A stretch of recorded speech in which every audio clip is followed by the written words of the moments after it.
¿Se acuerdan cuando los cosmonautas hicieron su primer viaje espacial alrededor de la Tierra? Regresaron alardeando, diciendo que hemos estado en el espacio. Hemos viajado alrededor de la Tierra, pero no hemos visto a Dios. Al domingo siguiente, el Dr. Criswell, pastor de la Iglesia Bautista de Dallas, dijo: ¡ay, si esos cosmonautas se hubieran quitado sus trajes espaciales! Si lo hubieran hecho, hubieran visto a Dios. Colosenses capítulo 1, versículo 15. Él es la imagen del Dios invisible, el primogénito de toda creación. El apóstol Pablo escribió esta epístola, esta carta. Escribió a los cristianos de Colosas. Colosas era un pequeño pueblo en la provincia romana de Asia. Tal parece que una falsa doctrina se había infiltrado en la iglesia diciendo que Jesús no era plenamente Dios. Tampoco era hombre.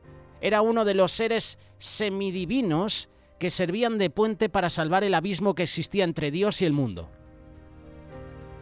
Se decía que Cristo no tenía autoridad ni capacidad para satisfacer las necesidades de los colosenses. Y es aquí, por medio de esta carta, que Pablo proclama el señorío de Cristo, proclama su supremacía. Miguel Grau, para la audiencia que no lo sepa, es una persona referente que vamos a leer en unos minutos. Pues quiero relacionar a Miguel Grau y unas palabras que dijo con estos pasajes de Colosenses capítulo 1, verso 15 en adelante. Porque en él, dice el versículo 16, fueron creadas todas las cosas, las que hay en los cielos y las que hay en la tierra, visibles e invisibles, sean tronos, sean dominios, sean principados, sean potestades. Todo fue creado por medio de él y para él, y él es antes de todas las cosas, y todas las cosas en él subsisten. Jesús es la imagen de Dios. Él es el rostro maravilloso de Dios. En los tiempos del apóstol Pablo, la palabra imagen era usada para mostrar personificaciones en monedas, retratos, estatuas. La palabra imagen en griego es eioken, que significa semejanza o similitud. Es usada, por ejemplo, en Mateo capítulo 22, cuando habla del retrato de César en una moneda. También se menciona en Apocalipsis capítulo 13, cuando habla de la estatua del anticristo. Imagen, en el griego antiguo, es el equivalente más cercano a nuestra fotografía moderna. Jesús es la representación perfecta de Dios. Él es el rostro maravilloso de Dios. Ahora metemos al almirante Miguel Grau, que fue uno de los grandes héroes de la guerra con Chile del siglo XIX, y era conocido como el caballero de los mares. No solo era respetado por los peruanos, sino por los chilenos también. Miguel Grau es, como quien dice, un personaje invisible. No lo hemos visto con nuestros propios ojos ni tampoco lo hemos conocido personalmente. Sin embargo, todos sentimos que lo conocemos porque hemos visto fotografías, estatuas, pinturas de él. Hasta hay un busto de Miguel Grau en Miami. ¿Se acuerdan, por ejemplo, cuando la moneda del Perú era el Inti? O cuando aquí hace años en España teníamos las famosas monedas de 5 duros, las pesetas. El billete de 5.000 intis llevaba impresa la imagen de Miguel Grau. Esa imagen era su representación y manifestación. Pasa lo mismo con los dólares americanos. Pasa lo mismo incluso con las pesetas que teníamos aquí hace años en España, con la representación de los reyes. De la misma forma, Dios, quien es invisible, es representado, es manifestado. Es realmente a Dios a quien vemos. Cuando decimos que Cristo es la imagen de Dios, no estamos diciendo que Él es como Dios, sino que Él es Dios. Y esto me recuerda a una historia que leía de una niña que miró hacia el cielo y le preguntó a su madre si Dios estaba allí arriba. Cuando la madre le aseguró que sí, que Dios estaba allí arriba, ella dijo: ¿no sería bonito si Dios asomara su cabeza para que lo pudiéramos ver? Dios ha asomado su cabeza. Lo hemos visto. Es más, Él dejó el cielo. Se hizo hombre y vivió en esta tierra.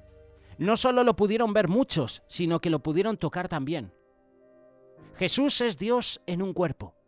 Él es el retrato perfecto de Dios. Él es el rostro maravilloso de Dios. Nuestro Señor Jesucristo satisface nuestros anhelos de un Dios que tiene toda la sabiduría, tiene todo el amor, tiene el poder, tiene la santidad que asociamos con Dios, pero también es uno al que podemos ver, tocar, oír, hablar. Es la imagen del Dios invisible.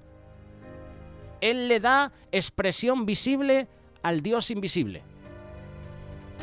Vemos a Dios en Cristo. Jesús dijo en el Evangelio de Juan, capítulo 14, verso 9, «El que me ha visto a mí, ha visto al Padre».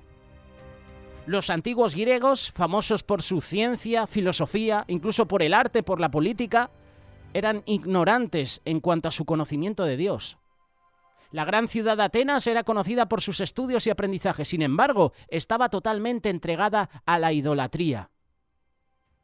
Su religión llenaba el monte de Olimpo con dioses hechos a la imagen del hombre. Ellos llevaron las líneas de la personalidad humana y la extendieron hasta el infinito, y crearon a Dios como una versión más grande de sí mismos. Este razonamiento no era una mala idea. El problema era que aquellos proyectaron al infinito las líneas del hombre caído y por consiguiente terminaron con dioses caídos, dioses dedicados a la lujuria, al odio, a las guerras y que estaban totalmente entregados a los placeres carnales. Luego vino Jesús. Era Dios y siempre había sido Dios, solo que ahora era Dios manifestado en la carne. El nacimiento de Jesús marcó un momento nunca visto en los anales del tiempo y la eternidad. Cuando un bebé nace, una nueva persona es creada. Una nueva personalidad empieza. Aunque hoy nuestra sociedad con el tema del aborto quiere destruir a todos los bebés. Cuando Jesús nació, también lo intentaron matar. Herodes intentó matar a Jesús. Pero cuando Jesús nació, Él no fue la creación de una nueva personalidad, sino la llegada al mundo de una persona que había existido desde la eternidad. Dios se hizo hombre sin dejar de ser Dios. Lo humano y lo divino se unieron en uno. Juan capítulo 1, verso 14 dice que el Verbo se hizo hombre y habitó entre nosotros, y hemos contemplado su gloria, la gloria que corresponde al Hijo unigénito del Padre, lleno de gracia, lleno de verdad. Podemos llevar las líneas de su personalidad de una manera única y perfecta, proyectarlas al infinito y así es como es Dios. Dios es como Jesús. Lo que Dios es, Jesús es. Lo que Dios hace, Jesús hace. Lo que Dios dice, Jesús dice. No hay ninguna diferencia entre Dios en el cielo y Jesús en la tierra. Es por eso que Jesús le dijo a Felipe, el que me ha visto a mí, ha visto al Padre. Por 33 años, Jesús vivió en este planeta como hombre habitado por Dios. Él puso delante de nosotros prácticamente un audio visual perfecto, una demostración en tercera dimensión y a todo color de cómo es Dios. Jesús es la imagen del Dios invisible. La mezcla de lo humano con lo divino en la persona de Jesús es como la túnica que Él se ponía. No tenía costura. Era de una pieza tejida de arriba abajo. Es imposible que tú y yo sepamos dónde termina su humanidad y dónde comienza su divinidad, o decir dónde termina su divinidad y dónde comienza su humanidad. En los evangelios puedes ver a un ser que era realmente humano. Jesús creció. No sé si fue al colegio, pero Jesús trabajó, fue carpintero. Sintió hambre y sed, también se cansaba. Sintió todas las emociones del corazón humano, a excepción del pecado. Hizo preguntas, disfrutó del compañerismo, era saludable, era encantador. Estaba perfectamente balanceado en todo momento. Era un ser humano maravilloso, atractivo, quien atrajo a toda clase de gente. Al mismo tiempo era Dios. Los demonios lo reconocían inmediatamente como tal y estaban aterrados de él. Jesús podía cambiar el agua en vino, multiplicar unos cuantos panes y peces en un banquete para multitudes. Podía caminar sobre las olas y calmar la tormenta. Podía sanar a los leprosos. Podía curar toda clase de enfermedades. Podía resucitar a los muertos. Podía hacer todo esto como si nada. Sus enemigos podían conspirar contra él, pero no podían tocarlo, hasta que Jesús voluntariamente se lo permitiera. Y a pesar de que lo clavaron en una cruz, no podían matarlo. Jesús dijo en Juan capítulo 10, verso 18, «Nadie me arrebata la vida, sino que yo la entrego por mi propia voluntad». Tampoco pudieron mantenerlo en la tumba. El mismísimo día que él había predicho, resucitó de entre los muertos. Sin embargo, nadie podía trazar la línea entre su divinidad y su humanidad. Por ejemplo, lo puedes ver durmiendo profundamente en ese barco con los discípulos. Era su humanidad. Momentos después está parado en medio de las olas enormes y los vientos rugientes ordenándoles que se calmaran. Esa era su divinidad. Lo vemos en la tumba de Lázaro. Él presenció el dolor de Marta y María. Él también lloró. Esa era su humanidad. Momentos después Jesús le ordena a Lázaro que regresara de la muerte, sin importarle que el proceso de descomposición del cuerpo ya hubiera comenzado. Esa era la divinidad de Jesús. ¿Dónde terminaba la una y comenzaba la otra? Es una buena pregunta, ¿verdad? Yo no lo entiendo. Esta mezcla de lo humano con lo divino sobrepasa mi entendimiento y seguramente el tuyo. Sabemos que Jesús fue un ser humano perfecto.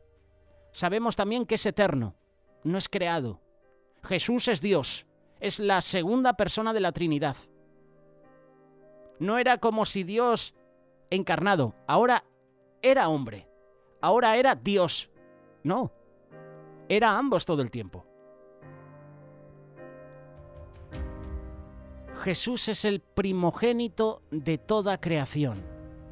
Mucha gente lucha internamente con la idea de que Jesús es el primogénito, aduciendo que este término implica que Jesús es menos que Dios, pero primogénito aquí no significa que Jesús nació primero, sino que es un término de posición, de preeminencia.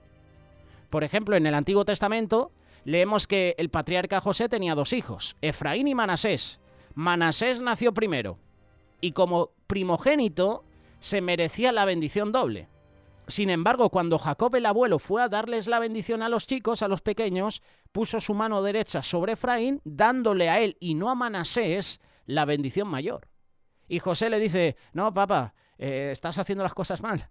Dale la bendición más importante a Manasés, que es el primogénito. Él es mi primogénito.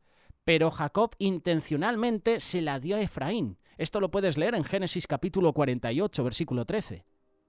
Luego vemos que Dios dice en Jeremías capítulo 31, verso 9, yo soy el padre de Israel, mi primogénito de Efraín. Curioso, ¿verdad? Podemos ver claramente que primogénito se refiere al más prominente, no al que nació literalmente primero.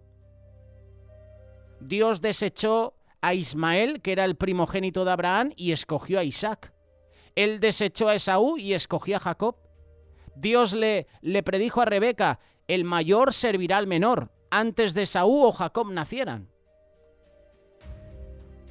Espiritualmente Dios descarta la vieja naturaleza en el creyente. Elige la nueva naturaleza. Adán es reemplazado por Cristo. La carne es reemplazada por el Espíritu. Porque en él fueron creadas todas las cosas, las que hay en los cielos y las que hay en la tierra, visibles e invisibles, sean tronos, sean dominios, sean principados, sean potestades, todo fue creado por medio de él y para él.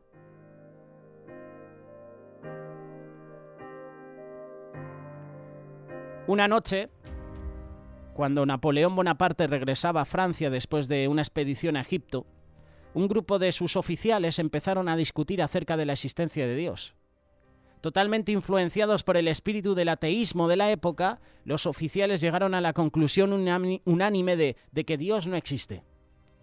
Finalmente alguien sugirió que le preguntaran a Napoleón quién estaba quien estaba ahora mismo en ese momento parado solo en la cubierta del barco. Y cuando escuchó esta pregunta, ¿existe Dios?, él levantó su mano y apuntó a las estrellas y simplemente preguntó: señores, ¿quién creen que creó todo esto? En este pasaje Pablo declara que Jesús es el creador del universo. Él posee poder infinito y sabiduría infalible.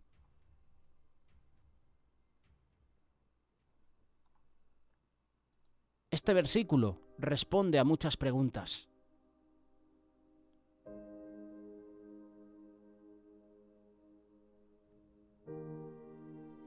Vivimos en un universo enorme, completo.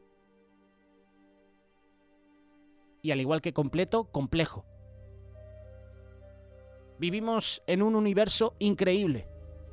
Se calcula que hay 100 billones de estrellas en nuestra galaxia y que alrededor de 100 billones de galaxias hay otras cosas más. Por eso, que no te sorprenda lo que dice el rey David. Mira lo que escribió en el Salmo 19, versículo 1. Los cielos cuentan la gloria de Dios. El firmamento proclama la obra de sus manos. Y como hemos leído en el versículo 17 de esta carta de Colosenses capítulo 1, y Él es antes de todas las cosas, y todas las cosas en Él subsisten. Jesús es anterior a todas las cosas. Él toma precedencia tanto en rango como en tiempo. Él es anterior a todas las cosas. Él es, no Él fue. En Juan capítulo 8, verso 58, Jesús le dijo a sus críticos: antes de que Abraham naciera, yo soy. Los judíos entendieron perfectamente a lo que se refería. Él proclamó su igualdad con Dios diciendo que Él, el Jesús del Nuevo Testamento, el Dios del Antiguo Testamento, es anterior a todas las cosas. Por ejemplo, vamos a tomar el ejemplo, nunca mejor dicho, del centro del átomo. Sabemos que contiene protones y todos están cargados positivamente. Sin embargo, la ley de Colombo, no el de la serie de televisión que veíamos hace años, que por cierto era un clásico, de vez en cuando la veía. Sin embargo, la ley de Colombo establece que las cargas iguales se repelen. Si juntamos los polos negativos de dos magnetos, no se quedan juntos, se separarán. Por años los científicos se referían a esta fuerza que mantenía unido el centro del átomo como una fuerza misteriosa, una fuerza desconocida. Hoy se piensa que los átomos se mantienen unidos por medios de una especie de goma. Actualmente los físicos están estudiando los componentes básicos de la materia y a esa especie de goma que se piensa que une a los átomos, ¿pero qué hace que todo se mantenga unido? Esa es la pregunta. No sabemos cuál es la fuerza que mantiene todo unido, pero la palabra de Dios nos dice quién es el que mantiene todo unido. Es Jesús. Él mantiene unidas todas las galaxias del espacio, de todo el universo. La fuerza del movimiento, del magnetismo, de la gravedad, de la electricidad, todas son mantenidas en forma balanceada por Jesús. Billones de estrellas y sus satélites viajan a velocidades increíbles en sus órbitas por el espacio. Son controladas por Jesús. También viajan con tal precisión que los científicos pueden predecir un eclipse o la venida de un cometa. Ese es el control que Jesús tiene sobre el universo. Es el control que tiene sobre su creación. Jesús creó el universo. Él reclama el universo. Él controla el universo. Todas las entidades del espacio, la materia, el tiempo, están en sus manos. Hace que nuestras mentes finitas se expandan. Cuando entendemos quién es Jesús y lo que ha hecho, es inconcebible que vayamos a cualquier otro lugar en busca de significado y propósito en la vida. Él tiene todas las respuestas a todas nuestras preguntas. Como Jesús es el creador y Él mantiene todas las cosas en perfecta armonía, incluyéndonos a nosotros mismos, Él sabe cómo ordenar nuestras vidas. La pregunta es, ¿estamos dispuestos a confiar en Jesús? ¿Estás dispuesto a confiar en Jesús con tu propia vida? Siguiendo con el pasaje de Colosenses, llegamos al versículo 18 que dice lo siguiente: y Él es la cabeza del cuerpo que es la Iglesia, el que es el principio, el primogénito de entre los muertos, para que en todo tenga la preeminencia, por cuanto agradó al Padre que en él habitase toda plenitud. Jesús es la cabeza. Ni el Papa, ni un patriarca, ni un sacerdote, ni un pastor es la cabeza de la Iglesia. Cristo es la cabeza. Él es el que inspira, Él es el que decide, el que controla. Él es el que sostiene el poder del cuerpo, su cuerpo.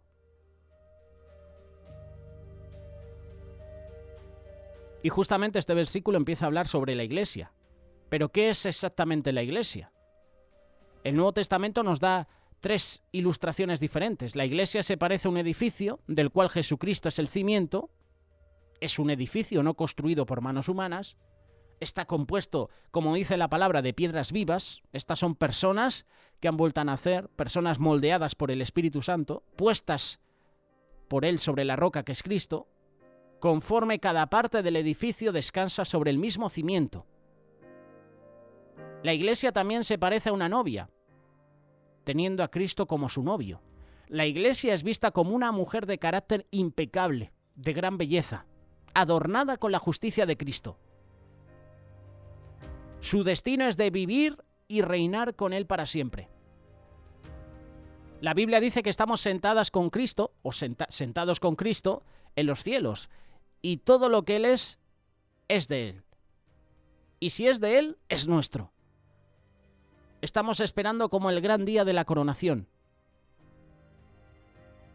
Estamos esperando ese día. Por último, la Iglesia se parece a un cuerpo, como Cristo, como la cabeza. Y un cuerpo está compuesto de muchos miembros, algunos más visibles que otros, pero todos son muy importantes en su lugar específico. Todos comparten una vida en común, la vida de Cristo. Todos están siendo lavados constantemente por su sangre, esa sangre que nos da vida.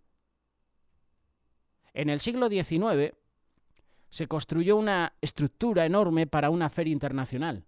La gente de la ciudad la llamó monstruosa, demandando que la derribaran apenas terminara la exposición. Sin embargo, desde el primer momento que el arquitecto la concibió fue su orgullo y la defendió fielmente contra aquellos que querían destruirla. Él sabía que estaba destinada a ser grandiosa. Hoy en día es una de las maravillas arquitectónicas del mundo moderno y permanece erguida como el punto más importante de París. El arquitecto fue Alexander Gustave. Y si te digo el apellido final, Eiffel. Su famosa torre fue construida en el año 1889. De la misma forma, a nosotros nos llama la atención la lealtad que Jesús le tiene a otra estructura, a la Iglesia, la cual dejó encargada a un grupo de discípulos desconocidos a los cuales defendió, oró por ellos y preparó para propagar el Evangelio.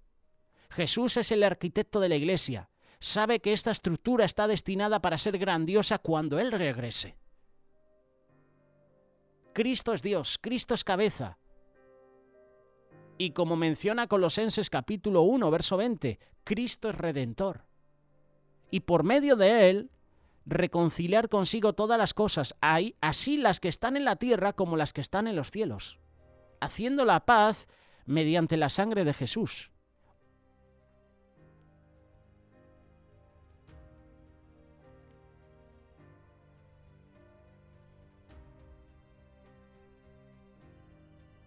Nuestra propia reconciliación.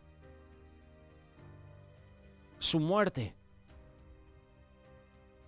nos da la oportunidad y nos permite reconciliarnos con Él. La segunda carta de Corintios, capítulo 5, verso 19, dice lo siguiente. Dice que Dios estaba en Cristo reconciliando consigo al mundo, no tomándoles en cuenta a los hombres sus pecados, y nos encargó a nosotros la palabra de la reconciliación. Al que no conoció pecado, por nosotros lo hizo pecado para que nosotros fuésemos hechos justicia de Dios en él. Reconciliación. En ninguna parte de la Biblia dice que Dios se reconcilia con el hombre.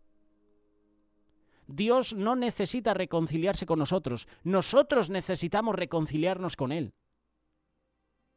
Las manos de Dios están extendidas hacia nosotros con amor. Lo han estado siempre. La hostilidad está siempre del lado del hombre, no del lado de Dios.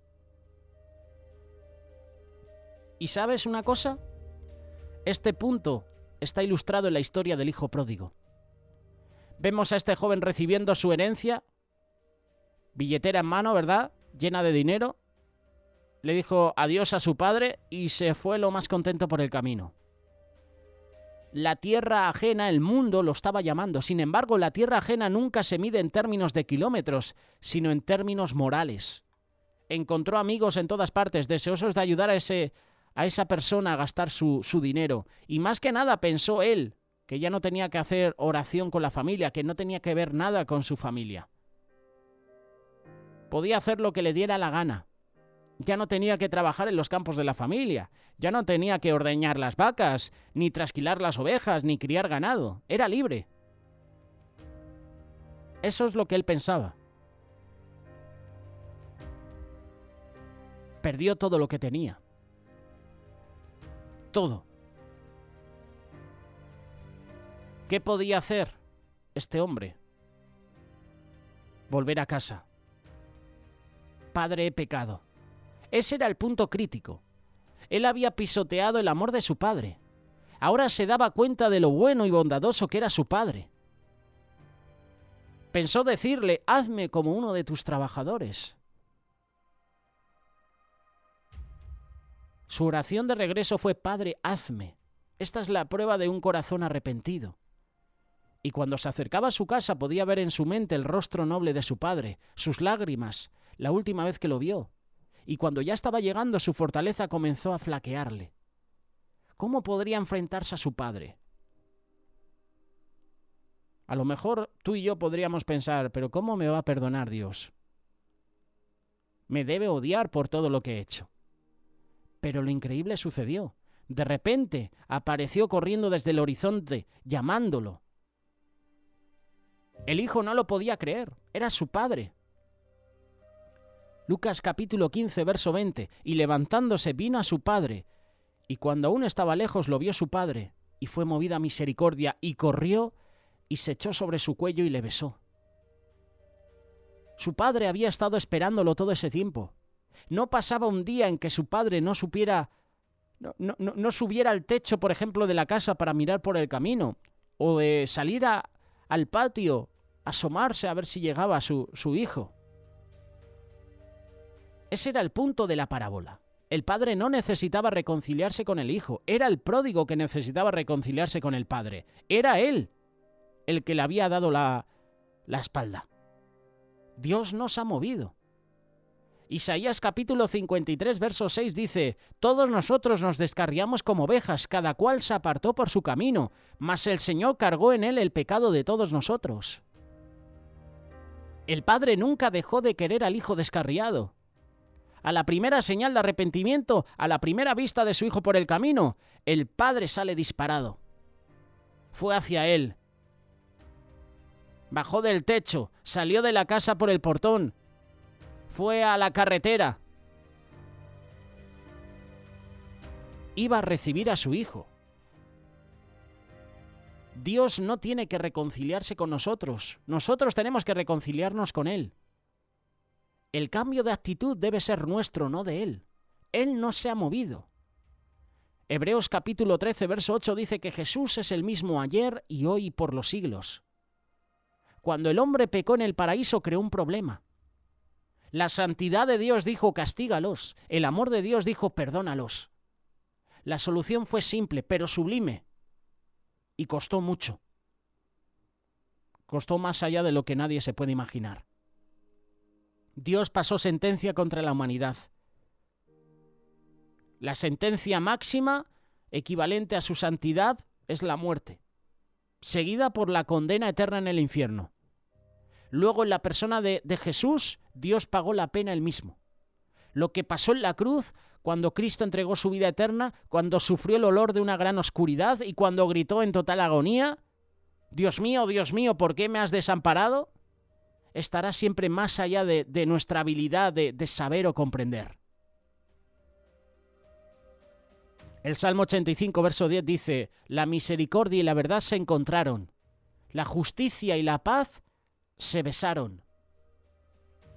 En el Monte Calvario, dos cosas totalmente contrarias fueron exhibidas. Al crucificar al Hijo de Dios, nuestra raza humana exhibió cuán lejos puede llegar en su rebelión contra Dios. El pecado quedó descubierto, fue desenmascarado, fue expuesto por lo que realmente es. En la cruz el hombre hizo lo peor. La maldad humana no pudo hacer más, pero Dios puede y hace la paz por medio de la sangre de su cruz. La cruz fue predicha desde el principio, sería el medio de nuestra reconciliación.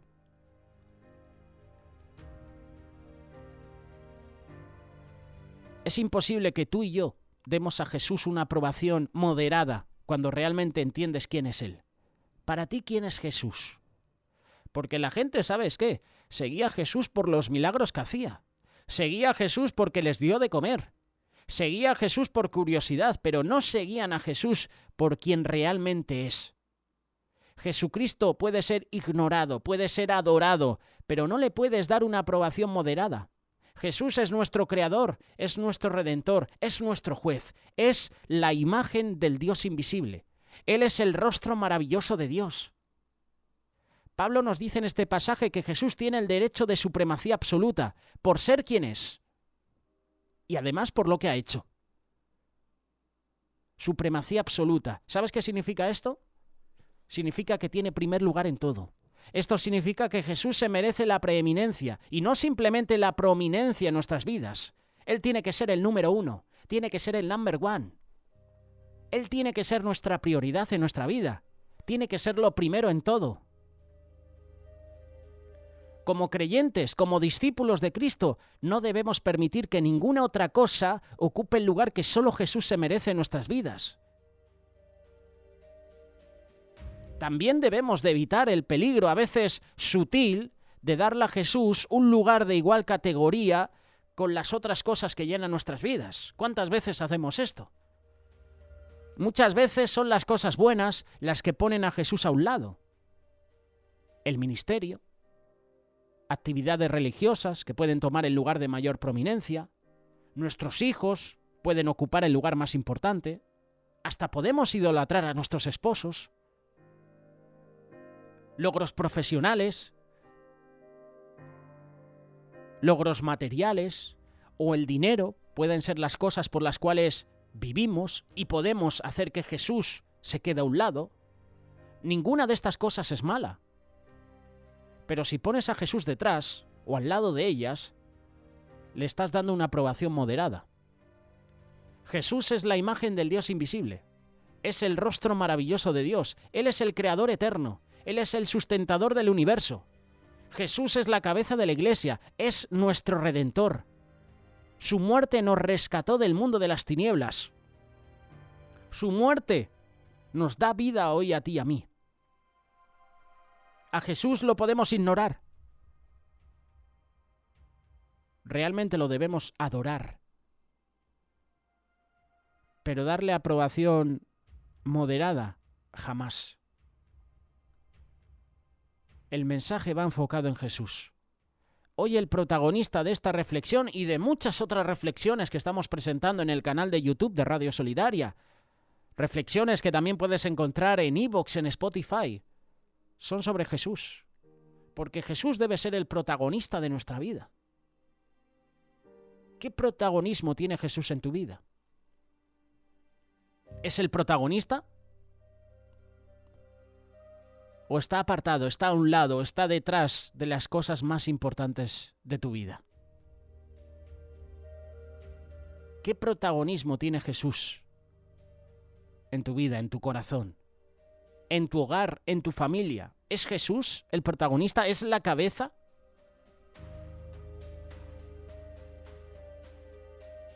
Es una reflexión directa. Es una reflexión que nos debe confrontar. Es una reflexión que nos debe hacer pensar, me estoy equivocando. Creo que tengo invertido el orden de prioridades. Creo que Jesús no está siendo lo primero en mi vida. ¿Qué lugar ocupa Jesús en tu corazón? Hoy Pablo nos deja este versículo y lo queríamos compartir contigo. Colosenses capítulo 1, verso 15. Él es la imagen del Dios invisible, el primogénito de toda creación.